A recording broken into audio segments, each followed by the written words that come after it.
RMP class জানে, তো তোমাদেরকে জানাই, আমি এবং আমার এই কথাটা বলার পর খুব ভেবে চিন্তে মানুষকে কথা বলতে হয়। ব্যাপার হচ্ছে এইভাবে বোঝার চেষ্টা করো, তোমাদের জীবন অনেক সুন্দর হবে। সেটা হচ্ছে যে আমি কি বলছি, এটা কোথা থেকে আসছে, আমি কি ভাবছি। ভাবনা ছাড়া তো বলা যায় না। আগে ভাবে, ভাবার পরে মানুষ কি করে, কথাকে গোছায়, গোছানোর পরে তারপরে বাক্য হয়ে কথা বাইরে বেরোয়। এটাই তো সিস্টেম। আগে কিছু আমি তোমাকে বলবো, তো আমি ভেবে নিলাম, ভেবে নেওয়ার পরে আমি কিছু কথাকে গোছালাম, গুছিয়ে তারপর আমি প্রেজেন্ট করলাম তোমাকে। এটাই তো আমরা সবাই করি। তাহলে এবার দেখো, তোমার বাড়িতে তুমি পূজা দাও, কিংবা তোমরা যে যে সংস্কারে আছো, তোমাদের সুপ্রিম পাওয়ারের কাছে যাও, গিয়ে তোমরা চাও কিন্তু পাও না। কেন পাও না? কারণ চাওয়ার সময় তো প্রথম কথা চাইতেও জানি না। বাবা আমার যেন ছেলেটা পাশ করে, বাবা, মা আমার যেন ছেলেটা, মেয়েটা, আমার যেন, তুমি কোশ্চেন লাগিয়ে দিচ্ছ। হতেও পারে, না হতে পারে। তাহলে আমি তো বলতেও জানি না, চাইতেও জানি না। তাহলে দেখো, এত ভাষাভাষী এটা নয়, বাট এইভাবে তুমি যদি ভাবো, তাহলে তোমার এই কথাগুলো বুঝতে সুবিধা হবে। আগেই বলে রাখলাম, এটা নয়। দেখো, এত ভাষাভাষীর এই জগৎ, সবারই ভগবান আছে।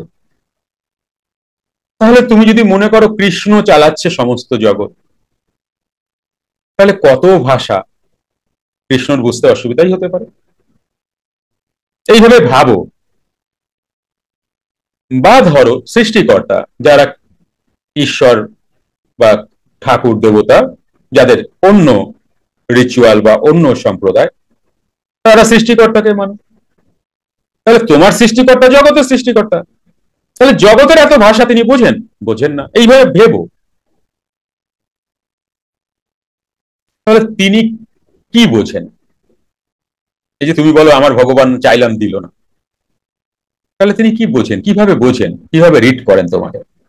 ব্যাপার হচ্ছে যে অ্যাকচুয়ালি তুমি ভগবানকে দেখোই নাই, তুমি সৃষ্টিকর্তাকেও দেখো নাই, তুমি ঈশ্বরকেও দেখো নাই। দেখছো? দেখোনি। দেখো মেলে কিনা, যদি না মেলে বলো। তাহলে এটা কোথায় আছে? তোমার বিশ্বাস বা অনুভূতি বা অনুভব, তাই তো? এবারে তো কিছু নয়। অনুভব মানে ফিলিং। তোমার ফিলিং এ তুমি ক্রিয়েট করেছো কোনো এক ঈশ্বর আছেন যিনি আমার থেকে শক্তিশালী, কোন সৃষ্টিকর্তা আছেন যিনি আমার থেকে শক্তিশালী, তার কাছে আমি জিনিস চাইবো। এবার তুমি কার কিসের দ্বারা তাকে ডাকছো, তার কাছে চাইছো?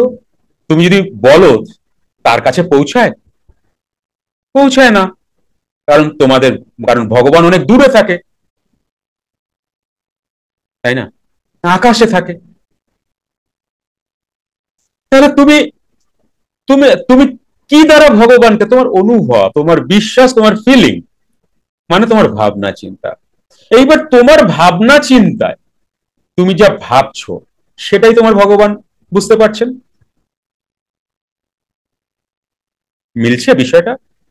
না মিললে বলো, আমি যে সব ঠিক বলবো তার কি মানে আছে? আমি তো ভুলও বলতে পারি, বা আমি ভুল জানতেও পারি। কিন্তু তুমি একে একে দুই করে দেখো, একে একে দুই করে দেখো। তুমি তোমার ভগবান বা সৃষ্টিকর্তা বা ঈশ্বর তুমি দেখেছো, অ্যান্সার আসবে না। তুমি তার সাথে কি দিয়ে যোগাযোগ করো? তোমার ফিলিং দিয়ে, যে না ভগবান আছে। তোমার সাথে কমিউনিকেশন কি দিয়ে হয়? ফিলিং দিয়ে, মানে তোমার চিন্তা ভাবনার ফিলিং দিয়ে। এইবার তুমি ভগবানকে 2 মিনিট বললা, আমার তাও বলতে পারলা না ঠিক করে, আমার যেন এমনটা হয় ভগবান, আমারে তুমি নিরোগ করে দাও, আমার যেন রোগ না থাকে। কি বলতেছো তুমি, তা বোঝো? এর থেকে এই কথাটা কেমন হবে, আমি যেন সুস্বাস্থ্যের অধিকারী হই? কোন নেগেটিভের গন্ধ আছে এখানে? কিন্তু আমরা কি বলি, আমার যেন রোগ না হয়, পুরো নেগেটিভ। তাহলে তোমার ভগবান, তোমার সৃষ্টিকর্তা, তোমার ঈশ্বর, তার সাথে তুমি কমিউনিকেশন কিভাবে করো? তোমার ফিলিং দিয়ে। তাহলে তুমি 2 মিনিট ভুলভাল বলতেও তো জানো না, সেটাও বললা। এবার বলে আসার পরে 5-7 দিন পরে সেটা হয় না, না হওয়ার পরে তুমি ফিলিং কি ক্রিয়েট করছো? হয় না, আত্মবিশ্বাসের অভাব। অবিশ্বাস করছো তো? তাহলে সেখানে কি যাচ্ছে? অবিশ্বাস যাচ্ছে। তাহলে তুমি কি পেতে পারো? অ্যাকচুয়ালি তোমার ভগবান, তোমার ঈশ্বর, তোমার সৃষ্টিকর্তা তোমার ফিলিং এর উপরে স্রেফ একটাই কথা বলেন বা ফিলিং কে পাঠান, সেটা হচ্ছে তথাস্তু। তুমি ফিলিং ক্রিয়েট করছো, তুমি যা ক্রিয়েট করছো, ভগবানও, তোমার ভগবান, তোমার ঈশ্বর, তোমার সৃষ্টিকর্তা, তোমার দেবদেবী, তিনিও তোমার সাথে কমিউনিকেশন করছেন একটা মাধ্যমে, তথাস্তু।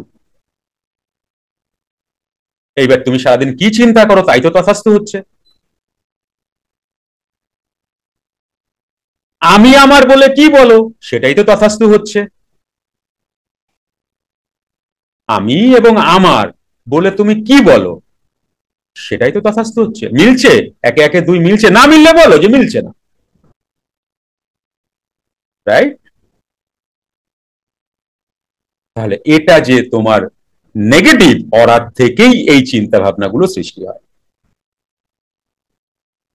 তোমার অরার পাওয়ার খুব লো, তাই তুমি negative, depression, anxiety, stress, over thinking এগুলোর মধ্যে ঢুকে যাবে।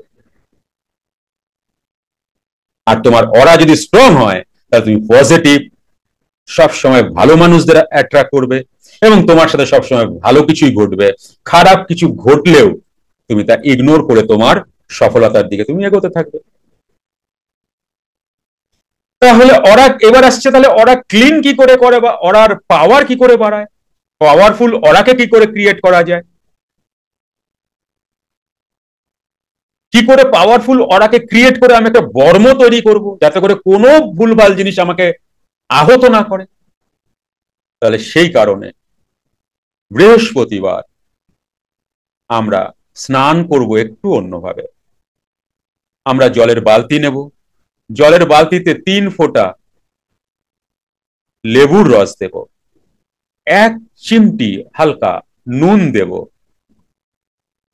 1 ফোঁটা মধু দেব। এটা সবার জন্য। আর যারা দেবতা, ঈশ্বর, ভগবান মানে তারা কি করবে, তারা তুলসী পাতা দেবে। ব্যাকটেরিয়া কিল করে তুলসী পাতা, কিন্তু তুলসী পাতা দেবে, 3টে দাও তুলসী পাতা। দুর্বা দাও, কেমন,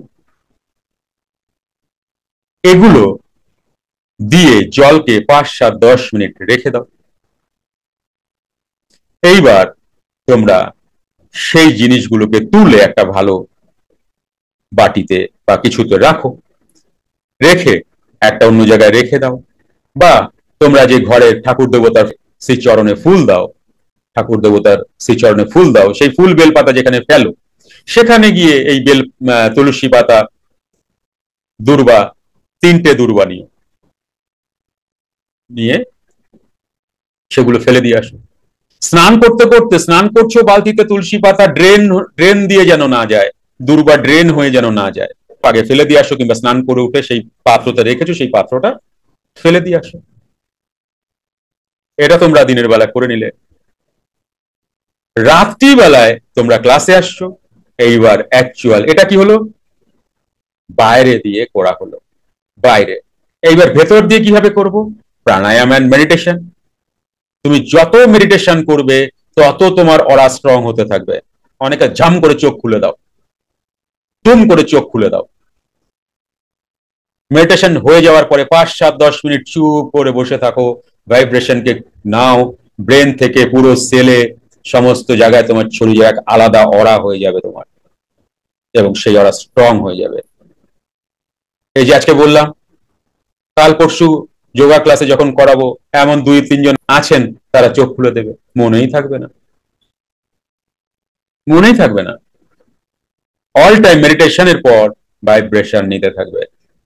এটাই মেডিটেশনের অ্যাকচুয়াল নিয়ম। ঝম করে খুলে দেওয়া মানে তুমি একটা ভাইব্রেশনে গেলে, আবার চোখ খোলা মানে সংসারের মধ্যে চলে আসলে, তোমার আগের ভাইব্রেশন চলে আসলো, চলে এসে কনফ্লিক্ট শুরু হলো, তুমি নিজেও বুঝতে পারলে না। অনেক সময় দেখবে তোমরা প্রাণায়াম করে ঝম করে উঠে যাও, অনেক সময় তোমার মাথা গরম হয়ে যায় কোনো কারণে, দেখবে খুব রাগ হয়।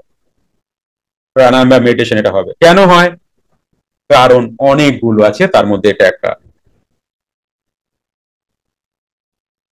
তো আমি দেখলাম এইভাবে খুলে না বললে অনেকে বোঝেনি না বিষয়টা, তো একটু ভালো করে বুঝিয়ে দেওয়া দরকার আছে। তাহলে অরা ক্লিনজিং অ্যান্ড ব্যালেন্স কতটা প্রয়োজন আমাদের, আমাদের টোটাল জীবন দাঁড়িয়ে আছে যার উপরে।